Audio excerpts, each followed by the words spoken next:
Amazon rain forest কিংবা Amazon জঙ্গল, এর আয়তন ৭০ লাখ বর্গ কিলোমিটার। বিজ্ঞানীদের গবেষণা মতে এ জঙ্গলের সৃষ্টি হয়েছিল আনুমানিক প্রায় ৫.৫ কোটি বছর পূর্বে। এর আগে ভূপৃষ্ঠের টেকটনিক প্লেটগুলো চলনের ফলে আফ্রিকা এবং দক্ষিণ আমেরিকা থেকে দুটি ভূখণ্ডের মধ্যকার দূরত্ব বাড়তে থাকে। দুই মহাদেশের মধ্যকার আটলান্টিক মহাসাগরের আয়তনও একই সঙ্গে বৃদ্ধি পায়। পৃথিবীর প্রান্তীয় এলাকার তাপমাত্রা ও বৃষ্টিপাতের পরিমাণ বৃদ্ধি পায়। এ কারণেই অ্যামাজন নদীর অববাহিকায় এই বিশাল বনাঞ্চলের সৃষ্টি হয়। প্রায় ২ কোটি বছর সময় লেগেছিল অ্যামাজনের পূর্ণাঙ্গ জঙ্গলে পরিণত হতে। এটি পৃথিবীর সর্ববৃহৎ ট্রপিক্যাল রেইন ফরেস্ট বা প্রান্তীয় বর্ষাপ্রবণ বনাঞ্চল।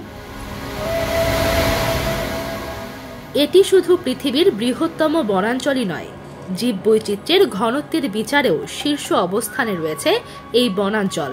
পৃথিবীর ফুসফুস খ্যাত অ্যামাজন জঙ্গল সৃষ্টি লগ্ন থেকেই মানুষের কাছে এক রহস্যের নাম। অ্যামাজনের জন্ম হয়েছে প্রশান্ত মহাসাগরের কয়েকশো কিলোমিটারের মধ্যে অবস্থিত আন্দিজ পর্বতমালায়, অথচ এটি প্রশান্ত মহাসাগরে মিলিত হওয়ার পরিবর্তে প্রায় ৭,০০০ কিলোমিটার ঘুরে আটলান্টিক মহাসাগরে মিলিত হয়েছে। এই জঙ্গলের মাঝ দিয়েই বয়ে গেছে বিশ্বের দ্বিতীয় বৃহত্তম অ্যামাজন নদী। এ নদীর দৈর্ঘ্য প্রায় ৭,০০০ কিলোমিটার। তবে পানি প্রবাহের দিক দিয়ে অ্যামাজন বিশ্বের বৃহত্তম নীল নদের থেকেও এগিয়ে।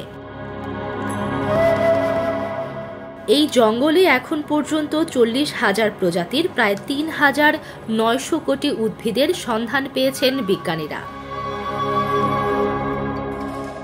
এছাড়া এই জঙ্গলে আছে ১৫০০ নতুন প্রজাতির পাখি, প্রায় ৫০০ প্রজাতির স্তন্যপায়ী প্রাণী, ২,০০০-এরও বেশি প্রজাতির মাছ, প্রায় ৪০০ প্রজাতির সরীসৃপ।